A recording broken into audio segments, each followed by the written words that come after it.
हालांकि हर बात सैर करने की नहीं होती, परंतु मेरे में एक अजीब आदत है कि मैं कोई भी बात छुपा कर नहीं रख सकता, ना ही कोई राज। अभी कुछ दिन पहले की ही बात है।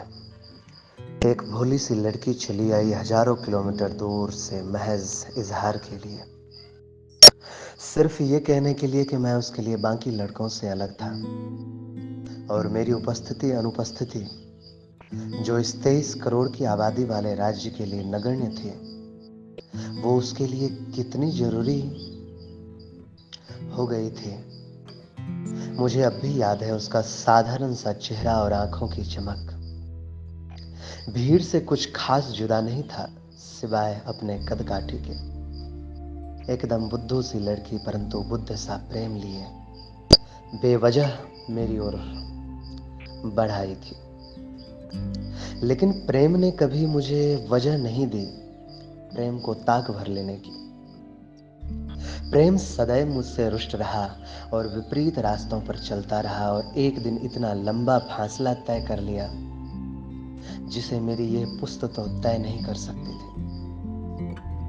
प्रेम महज पीड़ा का प्रयास था मेरे लिए, और एक दिन सहसा ये लड़की मेरे और प्रेम के बीच सुलह का प्रस्ताव लिए हाजिर थी इस शहर की दहलीज पर। मैं उसे यकायक कैसे मना कर सकता था।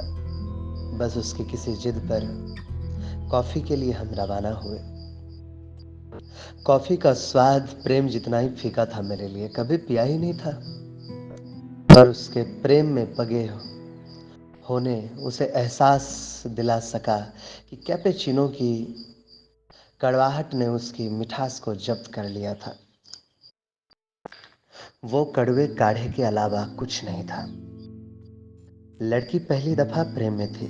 उसके चेहरे की चमक अंदाजा लगाया जा सकता था उसे देखकर।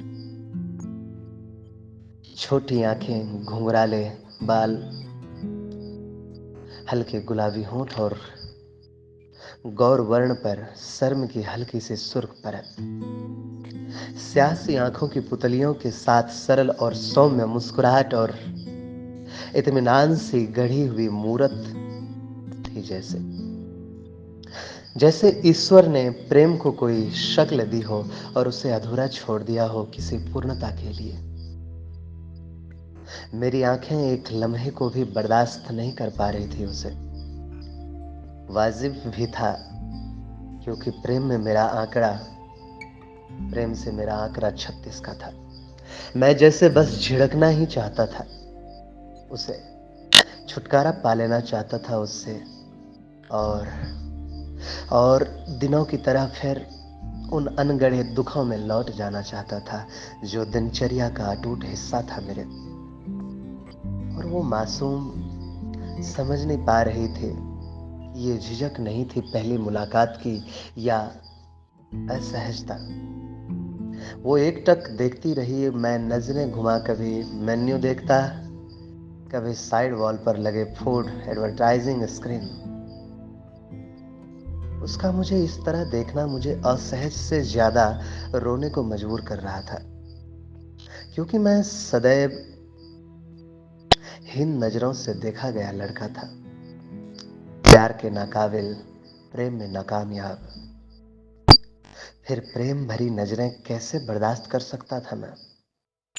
प्रेम मेरे अंदर उत्सुकता की बजाय भय को भर चुका था, और अब हृदय में इतनी भी जगह शेष नहीं थी कि तिनके मात्र सुख को भी जगह दी जा सके।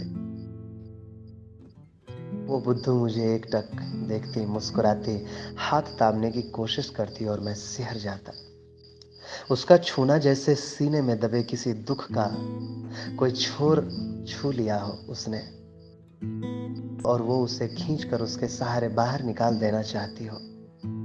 सारा शोक, सारा भय मेरे अंदर से मैं सकचाया सा उस छोर को अपनी ओर खींचे जा रहा था, क्योंकि पहले प्रेम की स्मृतियां और धरोहर थे मेरे ये दुख, ये अवसाद, जिसे मैं सीने से चिपकाए इस उम्र जीने का वादा कर चुका था स्वयं से।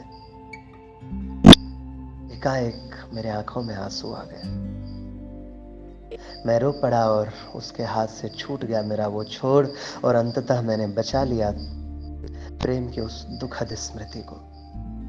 और वो किंग कर्तव्य विमूढ़ हो देखती रही मेरा चेहरा, भय और शोक के मिश्रित भाव से, और ग्लानि महसूस करने लगी। कभी सॉरी बोलती, कभी कान पकड़ती, कभी हाथ बढ़ाकर आंसू पोंछ लेने की कोशिश करती, पर मेरे तय किए दायरे की अनगढ़ सीमा समझ हाथ पीछे खींच लेती, ऐसे जैसे उसका स्पर्श मैला कर देगा मुझे। आखिर आंसू पोंछकर साहस बटोर कर मैंने ही पहल की, और दबी जबां मैंने कह दिया कि उसका तय किया गया सफर व्यर्थ था। उसने राह गलत ली थी। मैं इस राह से बहुत आगे बढ़ चुका हूं, और मेरा लौटना नामुमकिन सा है। वो स्तब्ध रह गई। उसकी छोटी आंखें और छोटी हो गई डबडबा आने से। आंखों में उस दरिया के छिपाव के लिए उसने सनग्लासेस की आड़ ली, और कराहते गले से भर आई आवाज में बहुत कोशिश के बाद कुछ फूटे शब्द उसके मुख से कि बुद्धू हो तुम, इसमें रोने वाली क्या बात थी? मैं तो बस मजाक कर रही थी ये देखने के लिए कि तुम्हारा चेहरा कैसा हो जाता है। और देखो देखो कैसे पीले पड़ गए हो तुम। और ठहाका लगाकर हंस पड़ी, और इतनी देर हंसी कि उसकी आंखें छलक आई। बात को संभालते हुए आगे बढ़ते हुए बोली कि दरअसल मैं किसी काम से दिल्ली जाने को निकली, तो सोचा रास्ते में मैं तुमसे मिलते जाऊं। मैं तुमसे कोई प्यार प्यार नहीं करती। उसने ये इनकार भी इस तरह किया कि तकरार पर भारी पड़ा। मैं बस मौन रह सर झुका सुनता रहा।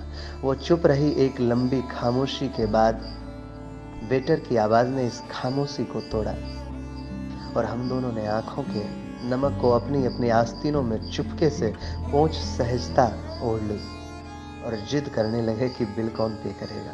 और आखिरकार उस मुस्कुराते बुद्धू से बुद्ध बने चेहरे ने एक भारी क्षति के बाद ये हल्का नुकसान उठाने का जिम्मा भी स्वयं पे ले लिया। रेस्टोरेंट की आखिरी सीढ़ियों की ओर बढ़ते हुए सहसा वो रुक गई, और दोनों बाहें फैलाए एक बार गले लगा लेने की गुहार उसकी आंखों ने मेरी आंखों में उड़ेल दी। और एक बार फिर इस गुहार को निर्ममता से कुचल आगे की ओर बढ़ चला मैं। वो किसी छोटे बच्चे की तरह मेरे पीछे हो ली। तोहफे में कुछ न दे पाने की गिल्ट को उसने कोकिलावन के मेले से ब्रेसलेट लाकर मिटा दिया। पर अपराध बोध का एक भारी बोझ मैंने अपने सीने पर महसूस किया। उसकी आंखों को देखकर उसे बस में बैठा रवाना कर लौटते समय मेरा हर कदम मुझे इतना भारी महसूस हो रहा था जैसे मोहब्बत पूरी ताकत से लिपट गई हो इनसे, और एक दफा दौड़कर मुझे उस लड़की का माथा चूम लेने को विवश कर रही थी। मन ने चाहा कि बस एक बार इतनी मोहब्बत के बदले एक आलिंगन सौंप कर उसका कुछ कर्ज उतार दूं, पर पहले प्रेम के घाव ने दूसरे किसी कर्ज को चुकाने की तरजीह न दी।